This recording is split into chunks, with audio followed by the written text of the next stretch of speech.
มาแล้วโคไตรายการพักใต้มีตั้งกินจุอย่างฝากพี่น้องกดไลค์กดแชร์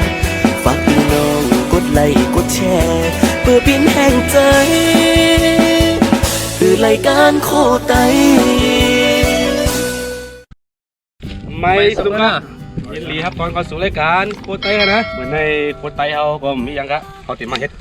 ไก่ครับเมนูไก่ไตน้ำเนี่ยนะแล้วก็เครื่องเขาเนาะมันตีมีอย่างก้อยเนี่ยมาจอมด้วยกันนะนี่ก็ได้แล้ววะ1ขากันนะแล้วก็พริกแห้งครับแล้วก็พริกลิบครับอันนี้ครับเจ้าหนูหอมขาวครับขิงแล้วก็จะไคร้กันนะแล้วก็ขิงแล้วก็หอมโบกเนาะหอมแดงเนาะแล้วก็ผักโบกผักกี้แล้วก็ผักกีฬาเนาะผักหวานมันนั่นนะนี่ก็มีกันไหนกันนะไข่เอาไม้ยังเนี่ยไปจอมด้วยกันนะโอเคอันต่อไปก็เขาติดมาเฮ็ดเครื่องมันกันอันนี้ก่อนตำยำปะขากันนะขากันนะกูเขาซอยเอาขนาดเนี่ยขนาดกูเขาซอยหยาบเป็นขนาดกูเขาทรงเนี่ยมันได้นอนค่ะนี่ขาใส่ตั้งครับเขาซอยเครื่องมันเนี่ยซิงๆแล้วก็เขาติดมาตำกันนะอันนี้ก่อนลูกค้าเนาะลูกค้าใส่หอมกันนะใส่เขาพริกพริกลิบเนาะพริกลิบค่ะพริกแห้งพริกลิบเนี่ยเขาใส่หลายนึงกันนะจืดก็ใส่แง่เนี่ยมันพอมัดพริกก็เขาใส่หลายอ่ะทำไมเนาะ2คลิปนี้ยาวก็ภาคเสียคลิปค่ะของกาค่ะกายาวเลยนะเอายาเลยนะโอเค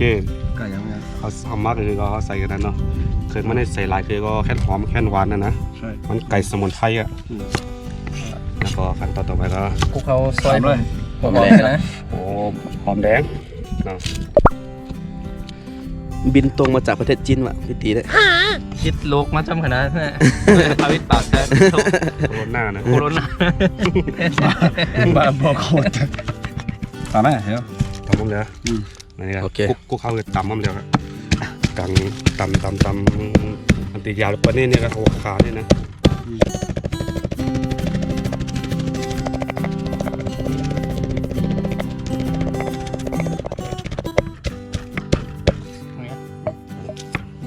เกลือครับเกลือใส่ข้าวสารเข้าทีมันตำมันหยาบเลยใส่เกลือก็มันตำงานไม่นิ่งเลยขิงใส่ขิงนะครับเครื่องที่ใส่ลายเห็นหอมกันนะหอมจากนั้นครับเคี่ยวมาสมุนไพรทั้งนั้นครับนะครับบรรยากาศเขาครับมีเยอะบินสำคัญนะมาครับนี่ครับกูเข้ากับขนาดติดบล็อกบางจีนนะอันนี้สวนถั่วเน่าครับนะสวนถั่วเน่าไต้นี่ครับนะนี่มาแหล่อะไรครับนะว่าเขียวทั้งหมดครับนะงามเตะเมียนรายการโคตรไต้ดังมากก็ค่าเขาในเงินมากก็สิมาเฮ็ดร้านอาหารที่ไหนกันนะกูก็มีเยอะกันนะจักไข่ครับนะจักไข่ครับ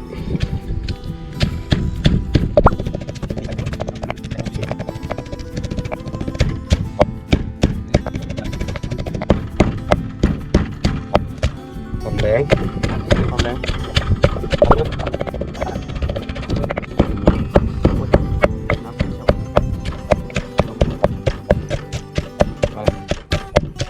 คิดกันนะเดี๋ยวก็เขาตำก็เป็นตีเล็กเอากันนะนี่นะนี่เนาะตำกันไหนกันนะถึงมันลายกันนะลายคือก็แค่หวานกันนะโอเคกันนะเดี๋ยวก็ไปใจหลวงเขาต่อไปนะครับตำเป็นตีเรียบร้อยกันนะเครื่องมันมีในหมดละเกลือน้ำปลาเดี๋ยวขั้นตอนต่อไปก็กู้เข้าตีซับไก่กันนะ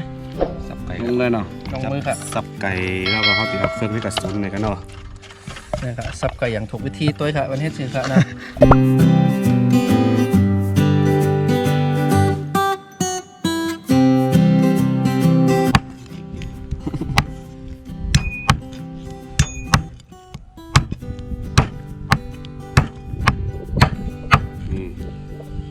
เชื่อมัน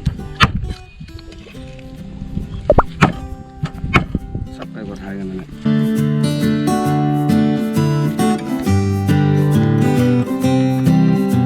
เ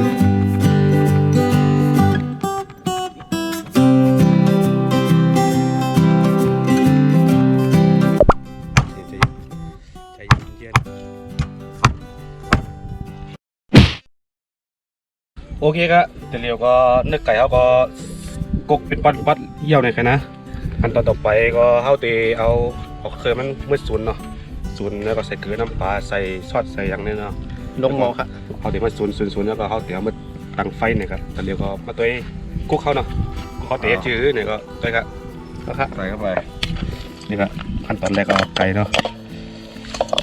หมอเนี่ยติดจับเล็กไก่หนึ่งอ่ะมุนนะ โอ้จับ ใส่จับมันเนาะขั้นตอนต่อไปก็เขาตีเอานี่ครับเครื่องมันนะตีเขาตำไว้นะเขาตำไว้แล้วเขาตี มีพริก มีพริกมีจักไคร้พริกหนุ่มพริกแห้งเนาะจักไคร้หอมแดงขิงข่าเนาะมีกันไหนกันเขาตีเอาเขาตำเล็กๆแล้วก็เขาเตรียมมาสุนกับเนื้อไก่นี่กันนะอันนี้สุดไก่ไตน้ำนี่กันนะมันตีไม้พวกนะเขากำจับละเอียดอีกเพราะก็กุ๊กเขามาเฮ็ดปันตุ้ยครับกุ๊กตีก็บินพอไก่ข้างหน้าเขาบินก็มาหับทำเติมนะ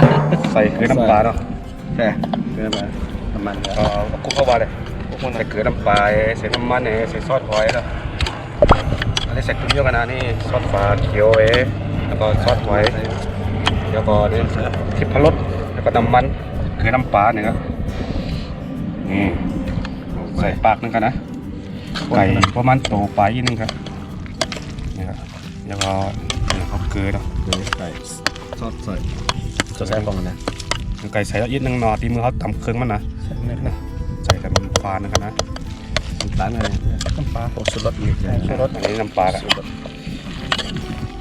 อันนี้เขาใส่กับ ปลาละสองมันกุ๊กข้าวหวานเนาะ เนาะของฟ้าเนาะ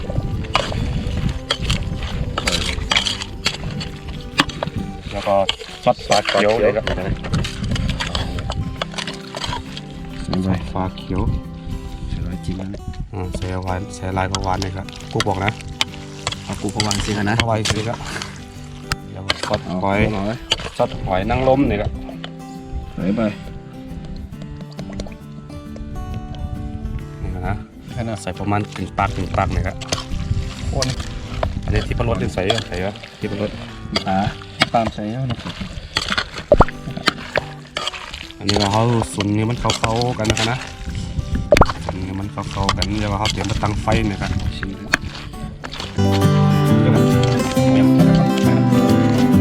นี่ใส่เยอะ ที่ปลาลดก็ใส่ครับที่ปลาลด ปลาแท้ ปลาแท้อันนี้ แค่ ขั้นต่อมาเนาะเขาตีเอาไฟก็เขาสุมไว้เรียบร้อยนะนี่ครับขั้นต่อมาเขาตีเอามาตั้งไฟเย้านี่กันนะมากันนะเดี๋ยวก็เขาตั้งหม้อเนาะเอาเนื้อไก่เอามาตั้งไฟเย้ากันนะแล้วขั้นต่อมาก็เขาตีใจถ้วยใจหวานนี่เนาะตำเนื้อมันก็นำใส่กันนะเนาะใส่กุ้งเนาะ ใส่นะกุ้งเนาะใส่นะ ใส่คือใส่เต็มๆนะเอาลุ่มใส่ประมาณนี่กันนะนี่สูตรเขาเนี่ยมีที่ไหนเนาะมีไข่กันนะสูตรเขาเนี่ยมีไข่โอเคนี่กันนะไก่เต้นน้ำของเขาเอาหอมมอมาตั้งไฟเนาะทีมาไก่เขาส่วนเครื่องแล้วนะเดี๋ยวก็เขามีหวานแล้วก็เอาน้ำใส่มาตั้งตีเนื้อมอนี่กันนะแล้วก็เขามีไข่กันนะนี่ก็ไข่ของเขา 3 ถ้วยกันนะ 3 ถ้วยครับเอา15 นาทีในเขาติมาปอกไข่ตัวหวยหนึ่งกันนะปอกไข่เขาติปิดจื้อแล้วก็เขาติมาเปลี่ยนน้ำมันฟองหนึ่งเนาะตึ้งเสียงเขาติดใจตึ้งเสียงนี่เขาติดใจกี่นาที 45 นาทีละตั้งเสียงครับ 15 นาทีกันนะไข่3 ถ้วยแล้ว ทุกๆ15 นาทีเขาจะเปลี่ยนไข่เขาจะเปลี่ยนน้ำไอ้แกะไข่ แกะ นะ ไข่ตัว แกะไข่ ป ตั อ ว กแต่ปิดจื้อเนี่ยไปตัวจอมกันนะไก่ไต้น้ำครับ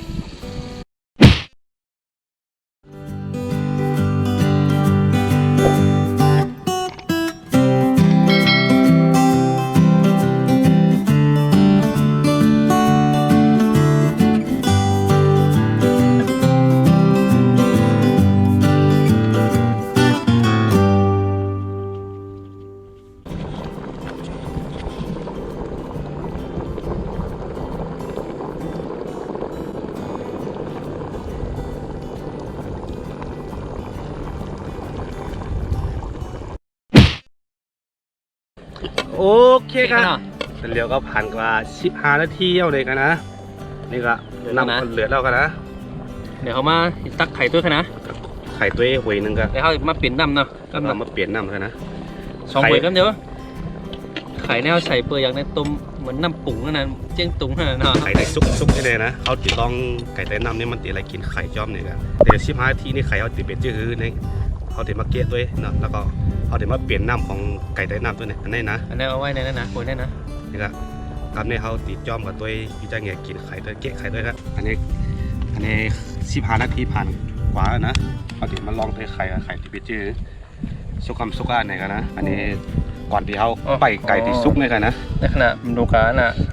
น้ำปุ๋งเจียงตุง เนี่ย นะครับเขา ลก ไป ลกมันไข่ลก ไปกินที่ไหนกันเขา นี่ไข่เนี่ยเขาใส่เพออย่างนี้เขาจะไหนกันฮะเขาติดมาลองกินไข่15 นาทีไหนนี่มันติดเป็นจื้อนี่กันนะ นี่ 15 นาทีนี่เป็นจื้อไหนครับ ในขณะ15 นาทีนะ นี่กันนะ ไปจอมอะไรขนาดนะครับโอยนึงขนาด โอเครถไก่เขาเอาไข่เอากวาแล้วเนาะแต่เรียวก็เขาติดมาเปิดตัวกันนะอย่าเขามาเปลี่ยนน้ำมันครับนี่ก็น้ำเขาเหลือแล้ว ตัวแทนตาจะไปจื้อนะ จื้อนะ ว้าวสุดยอด น้ำเยอะโอ้น้ำมันออกมาเต้กันนะออกกี่แรงมากมุกอะโอ้ น้ำไก่ โอ้นี่ก็ออกเต็มเลยโย่เนาะเอ้ยโย่โอ้ ฮัลโหลหอมๆค่ะหอม เปรี้ยวนี่เดี๋ยวน้ำหนึ่งก็นะโอ้น้ำเยอะๆเลยครับ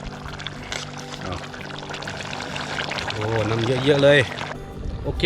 แต่เดี๋ยวก็เขาเปลี่ยนน้ำใหม่แล้วกันนะน้ำที่2ก็นี่ก็เขาไปทำ15 นาทีเนี่ยก็เขาติดมาเปลี่ยนน้ำทำกั้มนึงเนี่ยครับแต่เดี๋ยวก็ไปตัว15 นาทีกันนะ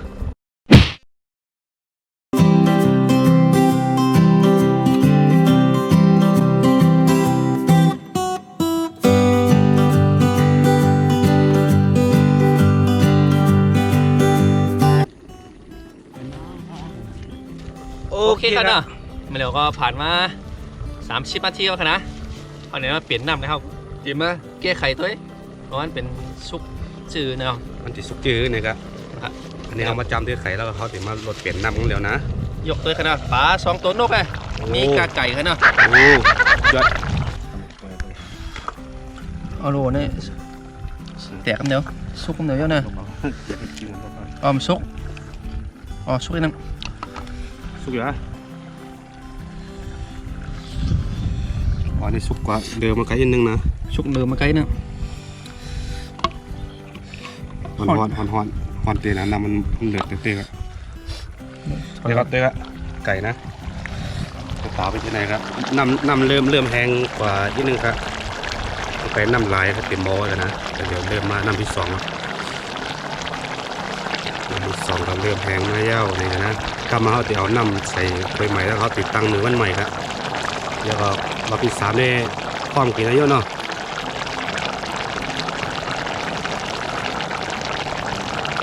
โอเคครับเดี๋ยวก็น้ำที่3กันนะไปตั้งไปอ้อมใส่ไข่อะทำไปทำ15 นาทีก็เขาจะมาพร้อมกินนะคณะ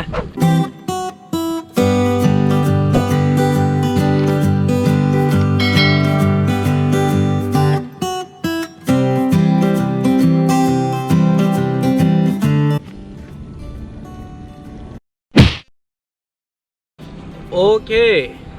แต่เร็วก็น้ำที่3เขาก็ครบรอบ45 นาทีเอากันนะเดี๋ยวก็เขาจะมาเปิดตัวทำกำนึงกันรอบสุดท้ายครับ อันนี้คณะรอบ เสียงมันเนี่ยเหมือนลักเลยครับนี่นะไก่ได้ เขา ปุ๊บ สั่ง ปุ๊บ เปิ เนี่ ด ย แล้วคณะ3 ตัวคณะ โอ้มีเสียงว้าว สุดยอด น้ำมันเริ่มแห้งเดี๋ยวอีกนึงแกโอ้สุดยอดนี่ครับไก่แต่น้ำ3 น้ำเยอะกันนะ45 นาทีครับโอ้แจ๋วขั้นตอนสุดท้ายก็เขาตีเอาผักบูผักกี้พอกเนื้อมันก็คือมันหอมแทนกันนะนี่ครับผักบูผักกี้ หอมเต้ๆค่ะนะ นี่ไก่ไตน้ำสุดโอไตเนี่ยก็พอเจอคลิปไหนก็กดไลค์กดแชร์กันนะ เกือบไปพวกเขาเกือบไปแล้วโอเคนี่ไก่ไตน้ำสุดโคตรไตเขากันนะเขาติมาพร้อมกินกันเย้ากะ อ๋อนี่เนาะ ตักค่ะกูก็ นี่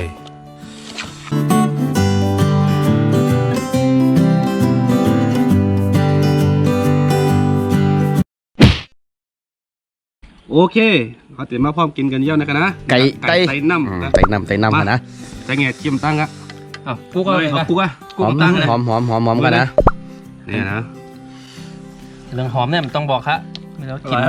กูเขามาแห้งอะเป็นเยอะ หอมนะ สุดยอดสุดยอดเอาจะแง่เอาเลย เลือกด้วยป้อจะใหญ่กันนะ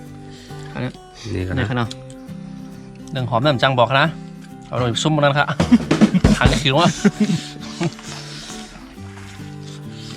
โอ้โห มันเยอะขนาดออกไป กินดุขนาดไหน หนุกครับงั้นยังไม่ไง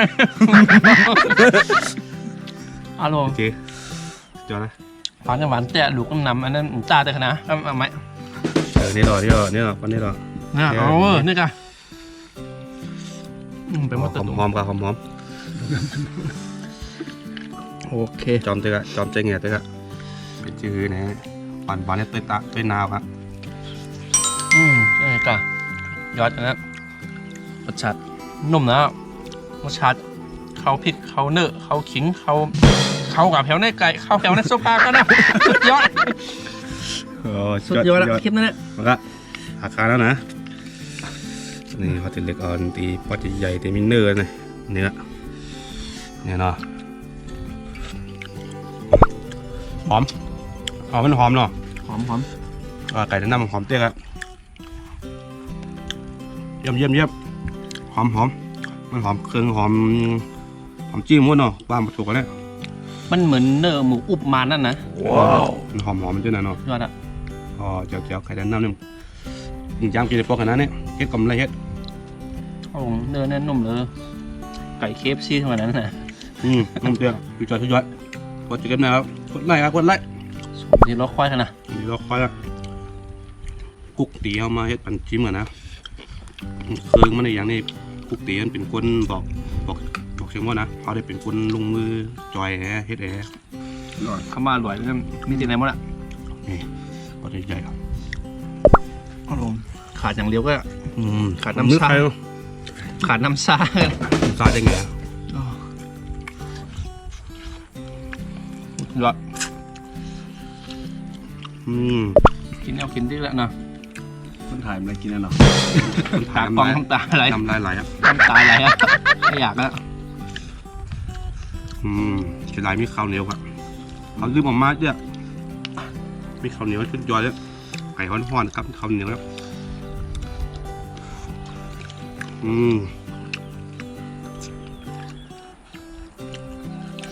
โอเคเนาะเขาเลยมีกันไหนกันจะไงเนาะ นี่นะ เนี่ยมาเขามาเฮ็ดไก่ไตน้ำปันเป็นน้องเขาแต่ก็เขาตัวเนาะก็จำเต้นะไก่ไตน้ำปัจจุบันเนี่ยก็กดไลค์กดแชร์เมื่อตั้งเฟซบุ๊กกันนะเป็นกำลังใจเขาเฮ็ดคลิปต่อมือเนาะ ถ้าเจอคลิปนี้ก็เหมือนเป็นใจหลงเขาหวานเนาะคนแรกคนแชร์แบบเขาอันนี้ทั้งใจปันคาเขาโคตรไตเดี๋ยวก็จิ้มในหวานนะ ก็สุดยอดเด้อครับ ถ้าคลิปหน้าเข้าตีให้ยังเหมือนกันเนาะ เขาเดี๋ยวมื้อไหนนี่ เรา ก็ ไม่เอาอะไรนะก็ ช ไป วน จ ตั อ ว ม เนาะ ตัวกันเนาะอันจ้ามในตัวก็ตัวค่ะอันจ้ามตัวใหม่ก็ตัวติดๆกันเนาะเข้าตีล่ากันนะมันในคณะ ลาครับลาคลิปในกันเนาะ มาสวัสดีนะ ไก่ไตน้ำเนี่ยครับมาสุกันนะมาส่ง